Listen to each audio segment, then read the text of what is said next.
semuanya, balik lagi di Gali. Gue tau pasti kalian bosen banget hostnya gue terus. Karena gue gak tahu kenapa gue harus menjadi host terus di agenda Pupdok ini. Tapi kalian pasti inget gue dong, gue Sasa. Tapi kali ini gue beda temennya. Betul. Boleh dong kenalin. Perkenalkan, nama gue Glendy. Gue di sini bakal nemenin Sasa untuk memandu acara sampai selesai. Betul. Kali ini narasumbernya juga dari multimedia. Tapi alumni guys. Kasih tahu dong, Sa, siapa? Apa kita langsung kenalin aja ya? Kita suruh aja dia kenalannya, Oke. nggak sih? Boleh abang dikenalkan. Tepuk tangannya dong teman-teman. Oke, thank you. Siapa Sasa Glendy? Ya. Sebelumnya kenalin, nama gua Muhammad Adli Jabar. Mungkin lu semua pada kenalnya gua Adli. Gua alumni multimedia. Tahun berapa berarti ya? Tahun lulusan 2018. 19. 19. Angkatan berarti angkatan 9. Ya. Lulus tahun 2022. Berarti baru lah. Wih. Sekarang kita mau nanya-nanya sama Bang Adli nih. Nanya apa nih? Gila. Boleh kali, Boleh. Sa, kita tanya dulu ke saya. Boleh kali dari Bang Glendy, kira-kira kepo soal apa sih dari Bang? Ini sih Bang, gue mau nanya, lu lulus nih, Hmm. lu sekarang kerja sebagai apa, atau mungkin lu udah punya perusahaan sendiri kah? Bisa jadi. Amin ya Allah. Amin. Sekarang kegiatannya lagi sibuk-sibuk apa nih Bang? Oh, kalau untuk kegiatan sendiri, sekarang gua fokusnya di bidang videografi. Videografi. Oke. Untuk profesinya sih biasanya orang sebut videographer atau video editor. Jadi sekarang gue ngerjain untuk mungkin kalau profesinya disebut sebagai freelance kali ya, freelance videographer dan Iya, freelance iya. video editor. Jadi ngerjain untuk beberapa corporate, perusahaan atau brand kayak gitu. Keren. Berarti sekarang ini lo lagi sibuk mengerjakan video-video yang tertera dari perusahaan lo, atau emang lo ngikutin setiap event-event yang ada? Depends sih, tergantung. Jadi misalkan kayak gue nih, kan misalkan gue di hire sebagai videographer nih, misalkan untuk ngerjain konser. Kalau konser sendiri misalkan gue di hire sama vendor panggung atau dari promotor kayak gitu. Nah, gue di hire sebagai videographer ataupun video editor untuk ngerjain after movie gitu misalkan kayak gitu. Kalau untuk hal lainnya misalkan dari corporate gitu, misalkan dia ada acara misalkan farewell karyawannya mau dibikinin dokumentasinya gitu. Nah, ya, mereka juga hire gua sebagai videographer untuk ngerjain acara tersebut kayak gitu. Mungkin Itu kita yang- bakal nanya lebih dalam lagi kali ya. Benar-benar. Nah, gimana sih Bang awalnya lu bisa jadi editor atau bisa disebut videographer? Iya. Oke. Sebenarnya kalau cerita panjangnya itu start sebagai hobi. Start sebagai hobi itu tahun 2015. Itu waktu itu kalau lu pernah denger ada komunitas foto dan komunitas video itu namanya Urban Explorer atau Urbex People. Lu pernah denger gak ya? Mungkin Kayaknya gue belum dengar deh. Sama, Pernah gue denger juga. ya? Lu belum pernah denger ya? Itu Belum itu dengar. hits di zamanan itu pokoknya. Jadi gue waktu itu ikut komunitas, ya bergerak dari situ, dari hobi jadi fotografer di Urbex People itu, lalu mulai mencari pengalaman di tempat lain lah, ikut komunitas-komunitas lain, kayak misalkan gue sempat ikut komunitas Explore Depok, gue sempat ikut acara dulu tuh, nggak tahu ya sekarang masih ada apa enggak. Dulu tuh fotografer atau videografer Indonesia tuh bikin acara namanya Worldwide Instameet. Itu kayak hunting bareng gitu-gitu, itu tahun 2015 2016 kayak Mungkin gitu. itu lagi hits di zaman itu kali ya. Iya. Waktu itu kayak gitu. Itu start awalnya dari hobi. Jadi bener-bener berarti pas dari SMP sampai SMA sampai kuliah itu start ngejalanin hobi itu emang rajin buat nge-explore. Ya karena inspirasinya waktu itu dari YouTube. Kalau lu pernah denger Sam Calder, gue ngeliat YouTube tuh Sam Calder, Chandra Leo juga salah Chandra satunya, Leo, ya. Chandra Leo, terus Agung Hapsah kayak gitu-gitu Iya, ya. tahu itu. Nah, gue ngeliat dari inspirasi dari situ, terus punya keinginan buat aku pengen nyoba nih kayak gini, buat jadiin hobi gitu kan. Iya. Ya udah start dari situ, start dari hobi, terus tiba-tiba ya pasti kalau dari komunitas kan nyebar koneksi dong. Iya. Lama-lama gue kenal satu sama lain kayak Iya. gitu kan. Akhirnya ada satu kesempatan gue diajak sama salah satu teman gue yang emang udah start kerja duluan.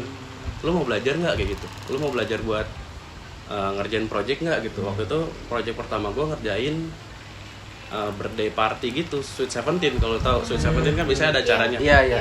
Nah itu ngerjain videonya. Nah akhirnya diajak, dipercaya. Nah udah dari situ akhirnya nge-start buat ternyata bisa ya jadi duit gitu. Ternyata bisa nih jadi duit nih hal kayak gini. Hal apa ya, hal yang awalnya tuh nggak gue pikirin bahwa ini akan jadi profesi. Iya.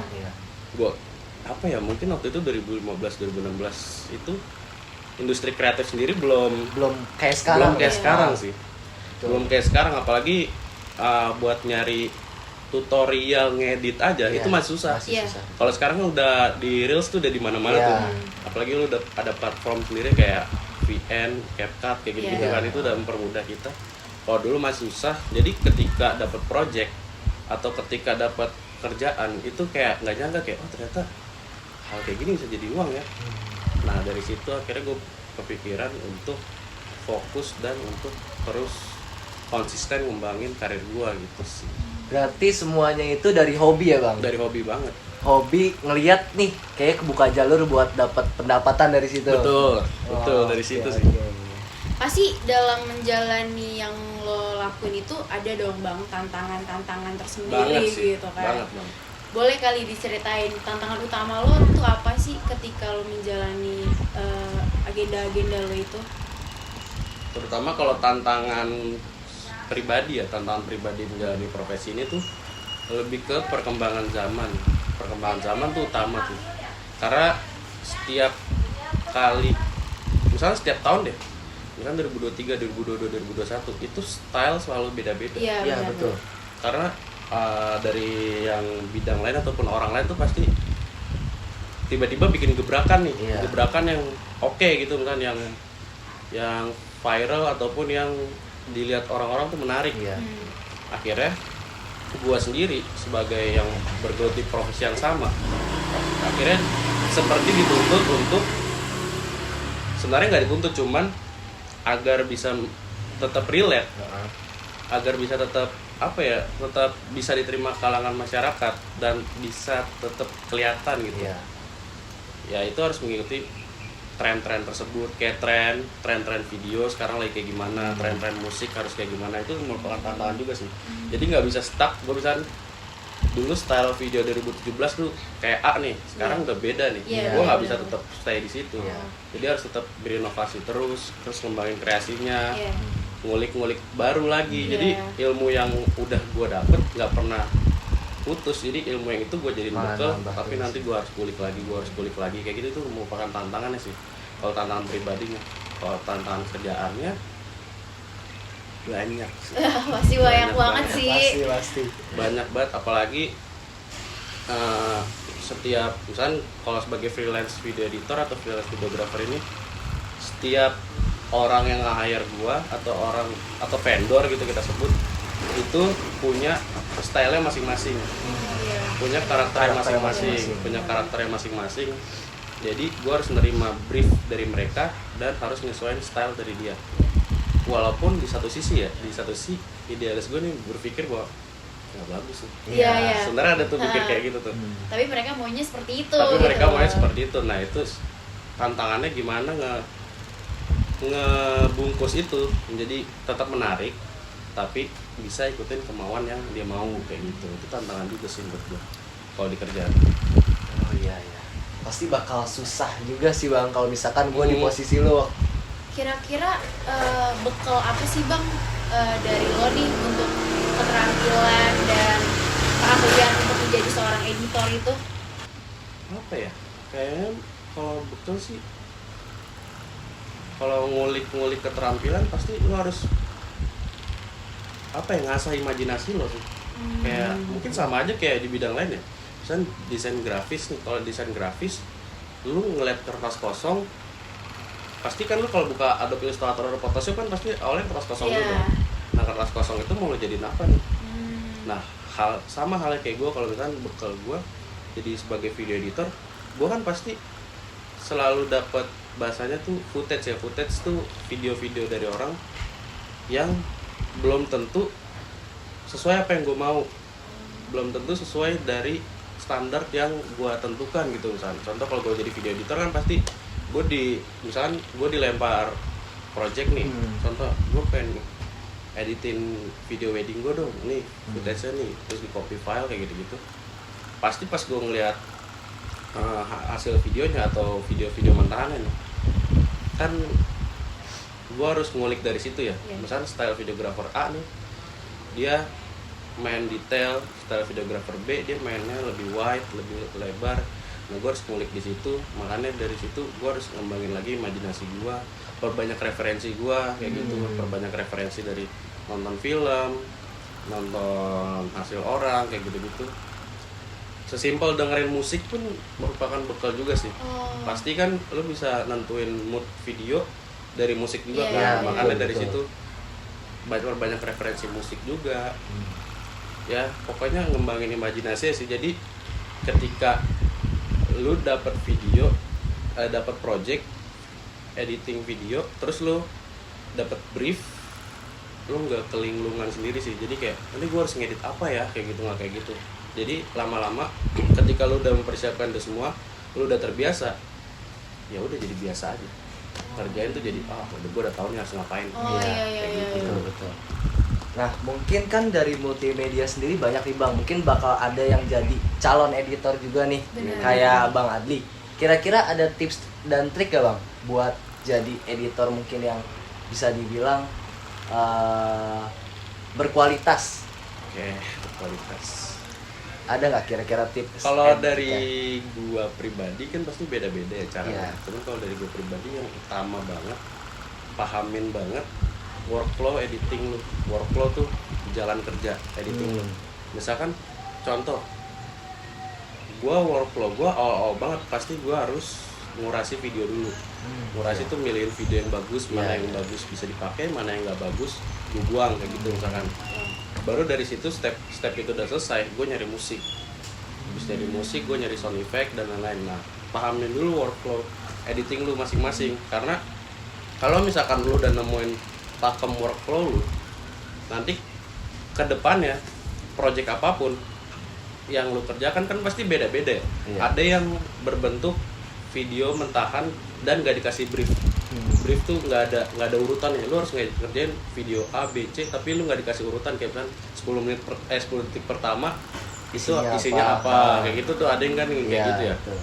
Ada juga yang emang udah dikasih beneran, lu tinggal nyampurin doang, lu tinggal ngejahit doang. Udah dikasih mood boardnya, udah dikasih decknya kayak gitu kan ya. Jadi beda-beda nih. Ketika lu punya workflow editing lu sendiri, lu udah tahu apa yang mau lu kerjain dan lu nggak akan kebingungan sih. Itu tips pertama, lu harus pahamin banget workflow editing lu. Pasti kalau tips kedua, lu harus perbanyak referensi. Itu utama juga, lu perbanyak referensi, lu harus sering lihat video TikTok gitu.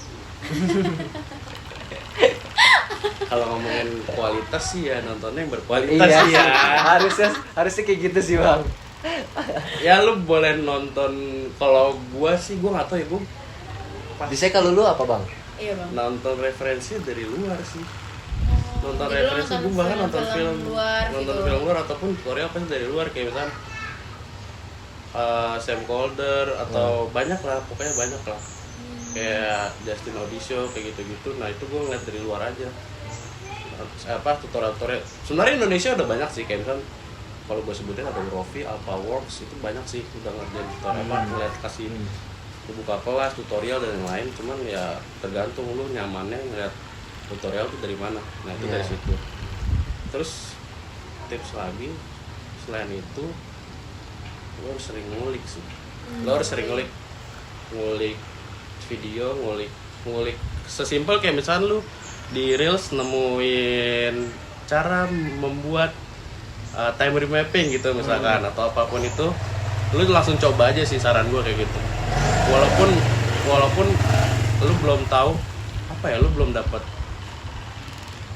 project ya, itu kalau ngomongin kerjaan kan lu harus terima resiko ya. Tapi kalau lu belum menerima project ya lu harus apa ya bahasanya, kalau gue dulu bahasanya hunting. Hunting tuh lu kayak ya udah lu pengen bikin video A nih, kayak misalnya lo habis lihat videonya Chandra Leo atau Abu Hafsa gitu, lo pengen nyoba buat kayak dia juga nih, ya udah coba aja buat apapun caranya, gimana pun caranya, apapun toolsnya ya. Jangan ngomongin tools sih, maksudnya kalau ngomongin tools pasti lo bakal ngeliat yang ke atas terus, nggak mulai nanti. Iya benar. Gitu sih tips and trik dari gue. Berarti hunting nggak cuma di baju ya bang, di Benar. ilmu juga harus ikut hunting. Betul. Gimana sih bang kalau seorang editor dan videographer itu dapat berkolaborasi dengan baik secara efektif untuk menciptakan video yang menarik? Kalau kolaborasi sih kayak misalkan kalau ngegambarinnya kolaborasi dalam satu project nih misalkan contoh mau bikin video musik video gitu, misalkan contoh gua misalkan ada videografer lain B C, pasti kan punya karakternya masing-masing ya. Kayak misalnya kalau gue itu arahnya lebih ke storytelling, berarti gue cocoknya untuk jadi kalau editor cocoknya jadi offline editor. Aduh, ini gak jelasin lagi. Ngomong lagi deh.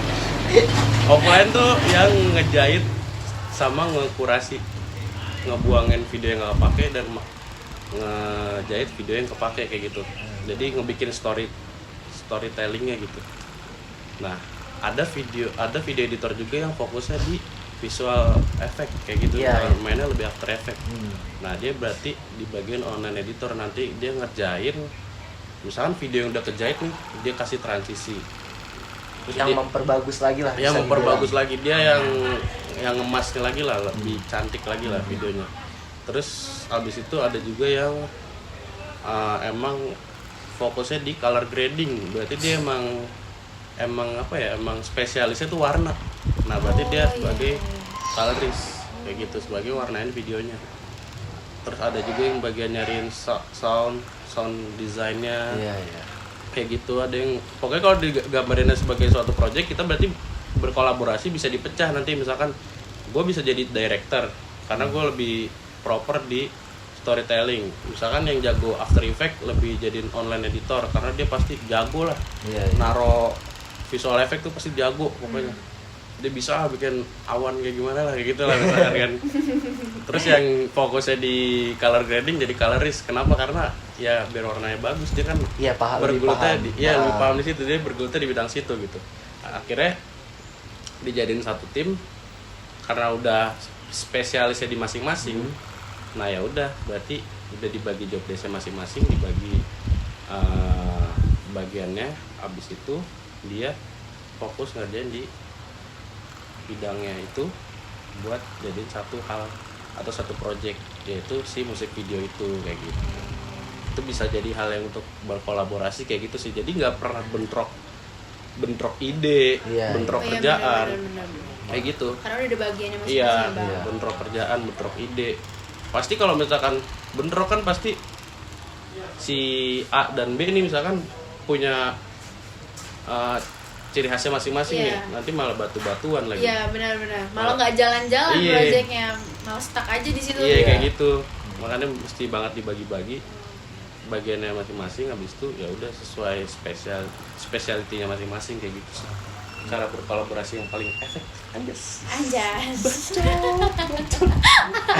Ini gue denger, mungkin dari gue sama Sasa dengar nih bang, katanya lu ngedit video konser atau musik juga bang ya? Betul. Wih, boleh kali di spill sedikit. Apa? Yang mana nih? Konser Synchronize, Pestapora, Dewa. Oh, Pestapora boleh nggak sih yang Pestapora? itu gimana tuh bang? Coba Terjadinya atau lu bisa jadi video konser di Pestapora? Benar, kan itu rame banget tuh bang, yang dateng bang. Banget, rame banget. Itu Parah, pasti apalagi rame si banget. Seven yang nggak bisa jalan. Itu gimana tuh bang? Kok bisa gitu? Sebenarnya gimana ya kalau konser atau festival kayak gitu tuh, festival musik pasti kan udah punya spesialisnya masing-masing. Iya. Kayak gitu. Misalnya gue sih ngeliat nih, misalkan lu ada nih anak Polimedia, kalau tahu namanya Garin kalau tahu, itu anak fotografi tuh. Kayaknya gue pernah dengar itu alumni juga. Nah. Wah, dia sekarang jadi fotografer situ. Gue ini juga, gue sama dia, gue nyari relasi juga, Ah, ah. kenalan dan lain.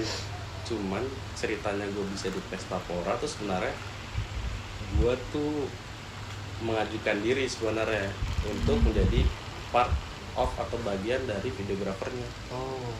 Dengan portofolio yang ada, dengan apa yang udah pernah gue kerjain, betul lah. Ibaratnya gue udah punya bekal nih buat ngajuin kayak gue mau jadi bagiannya tuh, bagian tim gitu, jadi videografernya.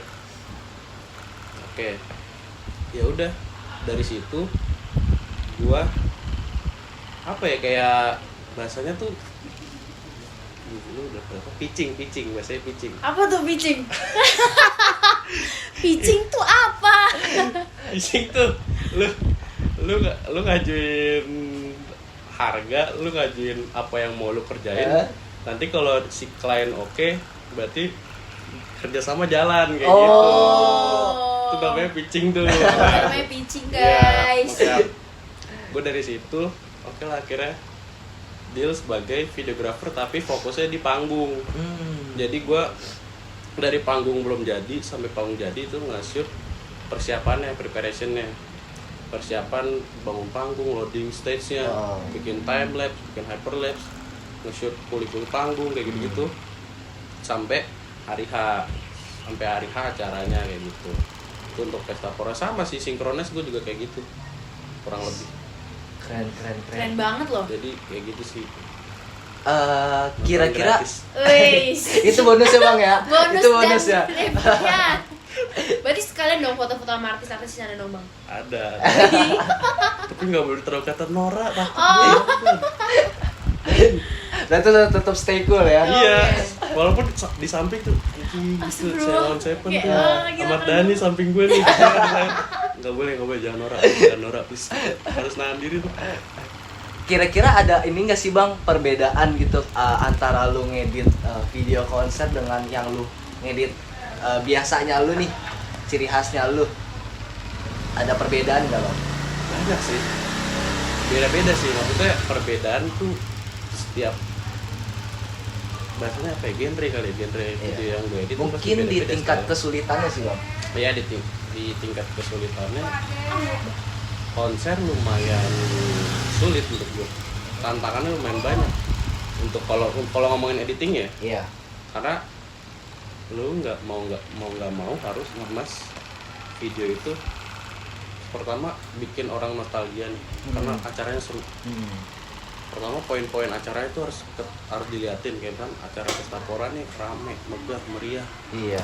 Itu harus diliatin, seru, banyak orang yang dandannya macam-macam nih misalkan. Nah itu gue harus juga tampilin kayak gitu. Terus panggungnya megah, gue juga harus tampilin. Terus sesimpel kayak ada efek-efek panggung tuh, api, asap gitu gue juga harus tampilin karena itu bagian dari acaranya. Terus icon acara kayak Pestapora buah-buahan, gue harus tampil juga tuh, ada buah-buahannya kan, ada stage buah-buahan kayak gitu. Sponsor nggak boleh lewat. Iya, itu Boleh. udah pasti. Pasti jelas. ntar marah kan. Ya. Nggak boleh. Dikasih duit kagak dia, bener gitu lah kan, nggak boleh kayak gitu tuh. Sponsor juga nggak boleh lewat. Sponsor dari yang paling gede sampai yang paling apa ya, maksudnya yang main sponsor atau sponsor utama dan sponsor pendamping. Ya intensitas munculnya dibagi aja sih, kayak misalkan sponsor bintang tuh gede tuh, berarti salah satu sponsor utama. IM3 juga, IM3 yang utama sih, itu harus banget paling diliatin. Nah, bintang juga, bintang di bawahnya, terus baru nanti yang lain ikut kayak gitu. Misalnya kalau bintang sama IM3 itu muncul 10 kali lebih bisa. Kalau yang lain kan 2 kali, 1 kali gitu. Itu intensitas kayak gitu ya sih, itu harus dipahamin. Karena lu nggak bisa nih misalkan contoh video lu ngambil ngulik video ini bagus-bagus nih, lu muter lah apa nge-shootnya gitu lah, macem-macem lah, lu pengen banget masukin hasil idealis lu semua nih di editing gitu, tapi ada unsur yang nggak boleh hilang, yaitu sponsor gitu misalnya. Tapi sponsornya misalkan contoh lu dapat videonya tuh nggak bagus banget lah, nggak sebagus shoot lu yang lain, ya mau nggak mau lu tetap harus masukin sponsor karena itu unsur videonya. Kayak gitu sih, itu lumayan challenging juga sih. Karena si after movie itu salah satu tanggung jawab promotor kepada sponsor. Karena bentukan dokumentasi kan, Iya. bentukan dokumentasi kan kayak ya misalkan IM3 ini mau jualan, gue pernah ngedampingin Pesta Pora loh kayak gitu. Sama halnya juga Pesta Pora, gue pernah disponsorin IM3 loh kayak gitu. Itu kan jadi bagian dari jualan sebagai juga. bukti mungkin. Iya, ya, Bang? bukti juga kayak buat dia ke depannya ngejalanin kerjasama ke depannya kayak gitu-gitu. Ataupun buat dia presentasi lagi ke hal lain kayak gitu-gitu. Makanya ya buat bahan jualan mereka lah. Iya. Bahasanya kayak gitu. Dan dari situ makanya unsur-unsur kayak gitu harus lumayan diperhatiin detail-detail kecil kayak gitu. Itu sih perbedaannya yang challenging banget sih. Ternyata sudah terjawab. Berarti lebih dibilang tingkat kesulitannya lebih sulit video konser. Iya lumayan. Untuk kali ini iya gue sebut konser sekarang lagi paling sulit sih. Terdekat ini kira-kira lo lagi ngedit atau dapat project yang lebih besar lagi nggak, Bang? Sebenarnya ada sih. Ada sih sebenarnya, Cuman kalau sabar nge-spill dulu, takut jangan gue. di-spill. Kalau nge-spill Sebenarnya lebih ke penasaran aja sih. Iya. ada lah. Ya, Coming soon lah gitu. sekarang lagi ngerjain event, lagi ngerjain wedding juga. Sama on the way ngerjain Pertamina. Amin ya Ya, terus Allah. pilih kedenger gak? Kedengeran gak sih? Kita tunggu aja hasil Kita videonya. tunggu aja ya teman-teman. Ada Pertamina pokoknya. Apa sih Ada itu? dikit. Gimana dari Bang Glenn, ada pertanyaan lagi gak sama Bang Aldi? Pasti masih banyak banget sih yang Iya sih, mau masih ditanyain. banyak banget. Tapi karena Sejam ini kan. iya, boynya sampai sejam ya? Mungkin 2 jam kali ya? 2 jam aja ya? Duh, kayak anteng banget nih, asik banget soalnya. Karena banyak ilmu gitu yang bisa kita dapat dari Iya, Bang. gue sampai Alhamdulillah. anteng banget ngedengerin kayak, wah ternyata tuh nggak harus cuma biasa doang, lo bener-bener harus bisa ngebagi waktunya Iya, juga. betul. Terus di dalam divisi harus ada divisi juga, Iya. biar nggak bentrok gitu loh. Sebenarnya masih pengen lama sih, tapi masih dapat nggak sih kita waktunya? Gimana Gimana? coba kru di belakang? Kira-kira masih bisa 2 jam lagi nggak? Kayaknya waktunya udah selesai ya? Ya, kayaknya sayangnya. Ya, sedih deh. Mungkin satu kali ya saya. Satu mungkin satu. apa nih? Pesan-pesan mungkin. Oh iya bang. Buat siapa? Buat para teman-teman multimedia. Iya, betul. Iya. Oke. Mungkin yang bakal jadi editor juga Amin. seperti amin, lo amin. nih. Iya, Amin. pasti Ada kan ada ngasih- dong yang mau ngikutin jejak lo juga. Iya, pasti banyak dong, nggak mungkin. Benar, nggak mungkin sedikit. Wah, pasti Banyak. banyak dong. Apa? Videografer gitu yang sekarang udah ada. Di MM tuh ada nggak sih? Ada. Banyak kan soalnya di ada. angkatan gue. Mungkin ada bang, mayoritas cuman kita desainer nggak aja. melihat gitu kali bang. Sebenarnya mungkin sebenarnya banyak bang, cuman karena dia nggak lebih ke malu atau nggak tahu wadahnya mau di mana, Iya. jadi bingung, jadi Oh. lebih nggak kelihatan. Iya. Nah makanya mungkin lu bisa kasih nih pesan-pesan buat jadi editor atau ngikutin jejak lu nih. Wede. Itu gimana? Keren banget ini loh. Pokoknya intinya kalau pesan konsistensi utama. Konsisten Yang paling teman-teman. penting sih. Yang utama itu poin paling pertama banget Iya, konsisten. iya. Karena pasti cobaan banyak banget. Entah lu goyang karena alat lu nggak mumpuni gitu misalkan, lu goyang karena tiba-tiba editing makin kesini atau makin zaman berubah makin Iya, sulit gitu iya, misalkan. betul. Tapi yang penting konsistensi. Iya. Konsisten soalnya ya biar lu tetap tahu proses lu berkembang dan akhirnya mencapai hasil atau project pertama lu nanti Iya. gitu misalkan. Itu pertama konsisten. Kedua ya rajin ngulik aja sih, rajin ngulik kreasi video-video zaman sekarang aja sih. Ketiga pantang menyerah sih. Asik apa sih? Tapi kalau gue boleh tahu, Pantang menyerah. bang, itu selalu ada pressure nggak sih bang Apa? dari atasan? Banyak bro. Oh banyak ya. Berarti harus kuat mental juga teman-teman. Iya. Apalagi mental kalau juga. udah deket deadline kali bang ya. Iya. Kuat mental juga sih. Kayak misalkan deadline utama tuh. Nah. Kayak misalkan lu harus bisa belajar ngatur jadwal lu, Iya. belajar ngatur timeline lu. Walaupun gua kan nggak terikat sama perusahaannya, maksudnya bukan yang kerjaan Korporat. kantoran gitu ya. Iya. Bukan yang 9 to 5 kayak gitu-gitu, tapi gua tetap terikat sama deadline nih. Misalkan contoh gua harus ngerjain satu project itu deadline-nya 2 hari. Nah dalam 2 hari itu gue ngatur jadwal gue gimana, kayak gitu. iya, iya. Gue harus pintar-pintar nyari-nyari waktu kayak gitu Iya. kan. Itu utama juga sih. Jadi pelajarin ngatur jadwal juga. Memanage waktu. Manage waktu penting. Sama manage pressure dari orang aja sih. Jangan gampang baper lah. Iya. Gitu sih. Itu yang, Jangan kayaknya gampang itu yang baper. lebih sulit di Alay. zaman sekarang Iya, nggak sih bener. bang? Itu sulit sih bang. Sulit ya. Bener. Iya. Karena tuh sedikit disenggol, padahal niat kita juga buat merubah dia jadi baik, tapi mereka udah langsung masukin ke hati gitu. Iya. Apaan sih kok dia kayak gini, kayak gitu. Ale. Alay banget sih lo. Kayak. Ale di Aduh. Mungkin tadi tuh udah dapat pesan-pesan buat calon editor nih di multimedia, kayak lebih konsisten, terus Tuh. juga memanfaatkan alat yang ada mungkin ya bang Iya, ya. benar. Terus lebih memanage waktu, sama kalau bisa lebih ini aja sih, kuat mental. Tuh. Sama satu lagi nih. Jangan pernah matokin diri lu udah berada di tingkat mana, udah pokoknya terus iya, aja iya, ngulik iya. lu. Karena Gitu kan sih. karena ada yang gue udah bisa, udah ini dulu Ya. kan. Iya, benar. Ya elah, nanti seminggu kemudian editor muncul lagi Iya. kalah lu. Pasti Gitu tuh bang. terus sih. Berarti emang harus rajin-rajin ngulik aja tuh. Iya. Banyak lah sekarang tutorial udah gampang, kalau lu nggak bisa sih lu berarti malas aja sih. Gak tau gue ngeliat begitu. Itu masalah anak zaman sekarang tuh Benar. males.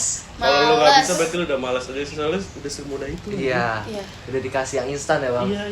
Wah, ternyata kita sudah Di ujung di acara. ujung acara nih teman-teman. Lu Mungkin udah paling kita- ujung banget nih ya. Udah di ujung banget nih, udah di kali-kali kayak udah Berantem gitu di belakangnya, udah marah-marah. krunya udah kayak Udah stop cut gitu ya, ya, udah gitu. stop. Tadi udah ada kertas gini kan, Iya, 5 menit kayak- lagi. Iya, 5 menit lagi. Ya, Mungkin udah kita udahin aja kali kita ya. udahin aja. Tapi, duluan. Kok kita bareng gini nih? Gimana nih, aduh pusing dah. Kita ngomongnya bareng-bareng kali ya. Bang Adli juga ikutan buat bilang sekian untuk Gali kali ini. Kita sampai jumpa di Gali berikutnya. Gimana Bang Adli? Bisa? Apa perlu latihan dulu? Oke, kita udah di ujung acara. Terakhir, Sekian Gali kali ini. Sampai jumpa di Gali berikutnya.